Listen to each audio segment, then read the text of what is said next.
Okay, magandang gabi po. No, good evening. Good evening to all. No, kumusta na po ang bawat isa mga kapatid? Pasensya na kayo na lipat po yung schedule natin sa panggabi, ang ating debosyon. No? Kaya salamat sa patuloy ninyong pagsusubaybay pa, mga kapatid, sa ating gawain, sa ating debosyon.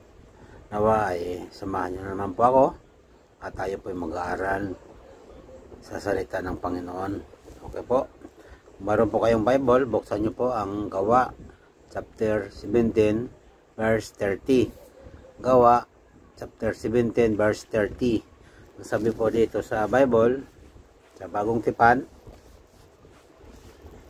sa mga nagdaang panahon ay hindi pinansin ng Diyos ang di pagkakilala sa Kanya ng mga tao.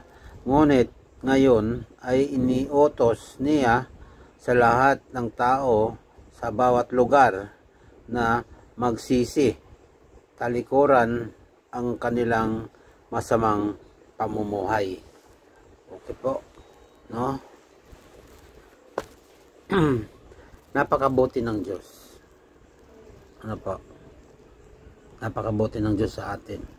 Sapagkat magpasa hanggang ngayon ay nabubuhay pa tayo. Diba?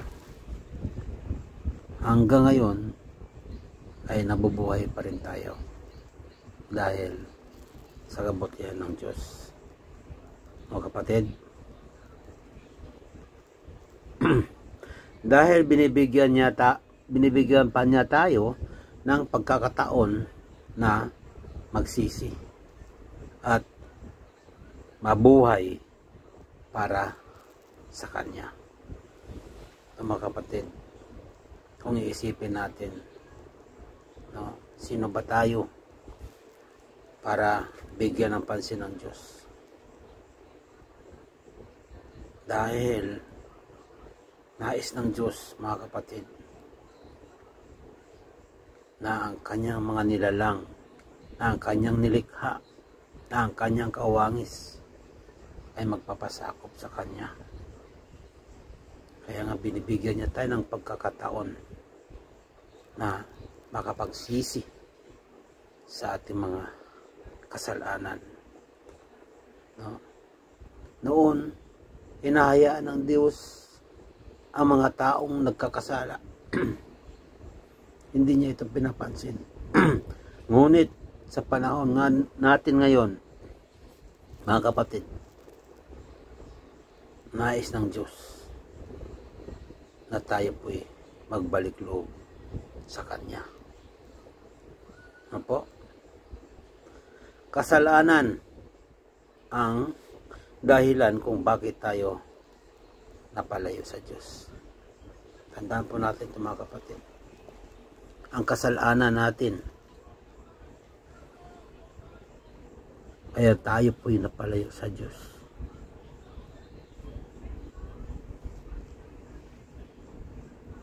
No? Nalayo tayo sa Kanyang presensya. Ngunit kung magsisi tayo, ay manunumbalik ang ating relasyon sa Diyos. Napakaliwanag po ang sabi ng Diyos. Ngunit kung manumbalik po tayo sa Kanya at tumanggap kay Jesus Christ, no,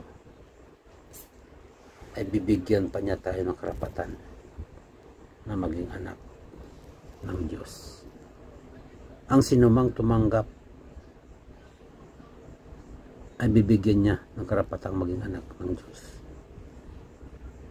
Ayun, kapatid, huwag po nating sayangin ang panahon. Huwag po nating sayangin ang oras na ito. Ito po isang paalaala sa atin, sapagkat tayo po ay napapalayo sa Diyos. No? Dahil sa ating pagsuway, dahil sa ating mga kasalanan. Okay po? Ito na ang panahon, mga kapatid, na magbago tayo ng pag-iisip at mamuhay ng ayon sa kanyang kalooban. Okay po? Magbago po tayo. No? Ikaw, ako, tayong lahat ay kailangan mayroon po tayong baguhin. No? Sapagkat walang matuwid, wala kahit isa. Lahat ay nagkakasala. Walang karapat-dapat sa Diyos. Kaya dapat ngayon na ang panahon. Ngayon ang oras para lumapit sa ating Panginoong Hesus. Okay po. Nawa ay meron po tayo natutunan at naintindihan sa ating tinalakay sa gabi ito, mga kapatid. No? Patuloy lamang po tayong susubaybay sa ating gawain, sa debosyon, no? Sapagkat ang ating debosyon, mga kapatid, ay marami po tayong mapupulot o matutunan patungkol sa salita ng Panginoon. Sapagkat ito po ang kailangan. Sabihan ni Jesus na ito ang kailangan ng bawat isa na makikinig ng salita ng Panginoon. At ito'y hindi aalisin sa Kanya at ito'y mananatili sa ating puso. Okay po, salamat po mga kapatid. Patuloy po tayo mag-iingat. Saan man tayo dako, saan man tayo naroroon. No? Tandaan po natin, kasama natin ang Lord. Okay po, bye-bye, good night.